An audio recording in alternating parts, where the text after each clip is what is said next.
হ্যাঁ বন্ধু, আজকে অনিতার রান্নাঘরে হচ্ছে কাতলা মাছের কালিয়া। তা দেখুন আমি ঘরোয়াভাবে কাতলা মাছের কালিয়া কিভাবে করি। বাইরে তো অনেক রকম ধরনের করে, অনেক কিছু দিয়েই করে, কিন্তু আমি পুরো সম্পূর্ণ ঘরোয়াভাবেই করব। তা দেখুন আমি এটা রেসিপিটা কিভাবে করছি।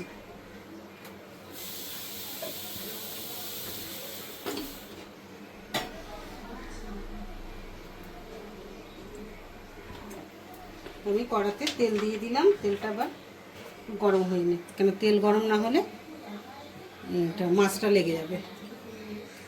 তো আমার ভালো করে কড়ার তেলটা গরম হয়ে গেছে, এবার আমি মাছটাকে দিয়ে দেবো।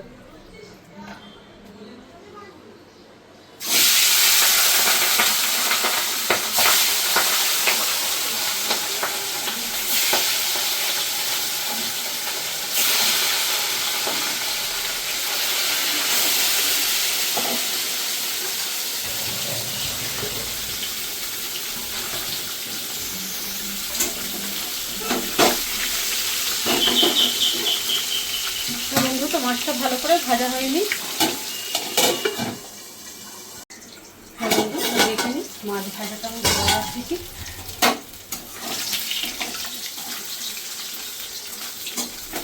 মাছটা ভালো করে ভাজা হয়ে গেছে, একটু দেখুন।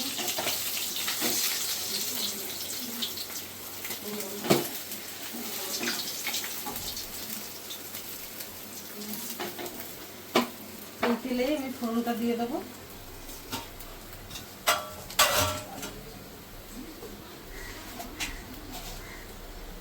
কালো জিরে ফোড়ন দিলাম, দুটো তেজপাতা, আর দিয়ে দিলাম বাটা পেঁয়াজ।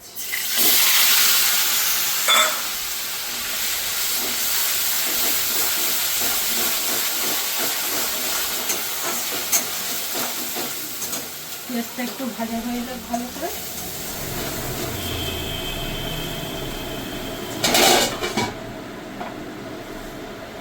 পেঁয়াজটা ভাজা হয়ে গেছে, হ্যাঁ পেঁয়াজটা হালকা ভাজা হয়ে গেছে।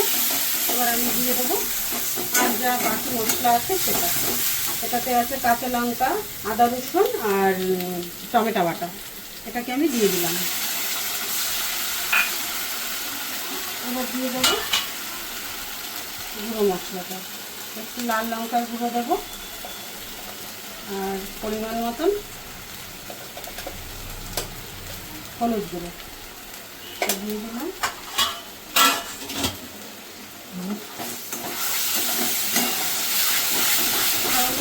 এটাকে আমি ধনে জিরের গুঁড়ো আমি এখন দেবো না, যেহেতু আমি এটা ভাজা জিরের গুঁড়ো দেবো তার জন্য এখন আমি এটাকে দিলাম না। তাই দিয়ে এবার আমি এটাকে ভালো করে কষিয়ে নিয়ে নেবো।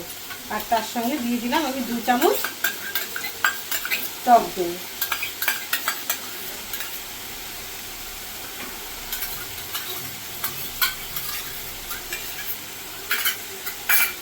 আর দিয়ে দেবো নুন, পরিমাণ মতন আমি নুন দিয়ে দেবো এটাকে।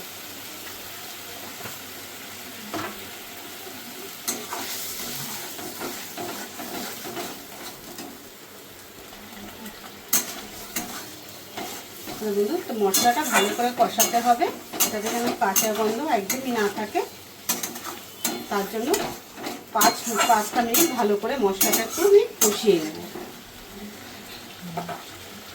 হ্যাঁ বন্ধু, তো দেখে নিন আমার মশলাটা রেডি কিনা। ভালো করে মশলাটা কষানো হয়ে গেছে। এবার আমি যা যা বাকি আছে সেটা দিয়ে দেবো। যেহেতু দই দিয়েছি, টমেটো দিয়েছি, তাই একটু চিনি দিতে হবে আপনাকে।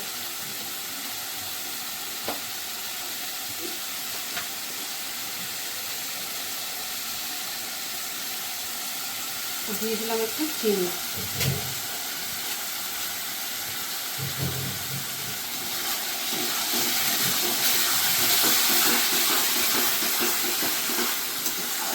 এবার দিয়ে দেবো পরিমাণ মতন জল। এটাকে তো মাখা মাখা হবে, এটাতে তো খুব একটা ঝোল হবে না, এটা আমি গরম জলই দিলাম।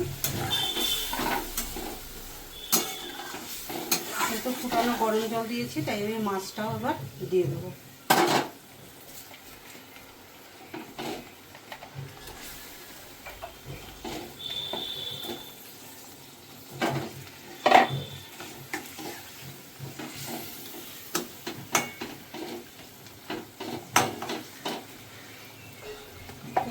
ধনে জিরার গুঁড়োটাও দিয়ে দেবো। ধনে জিরার গুঁড়ো দেওয়া হয়নি।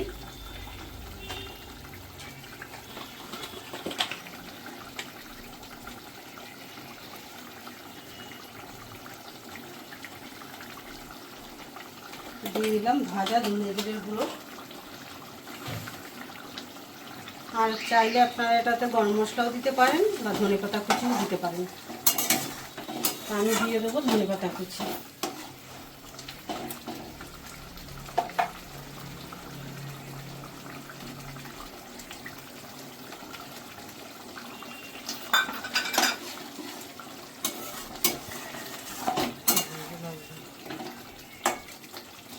বন্ধু তো এটা ফুটে যাক 5টা মিনিট। তো দেখে নিই মাছের কালিয়াটা হয়ে গেছে। দেখুন পুরো তেলটা ছেড়ে দিয়েছে এখানেতে। মাছের কালিয়াটা আমার হয়ে গেছে। এবার এটাকে নামিয়ে দেবো।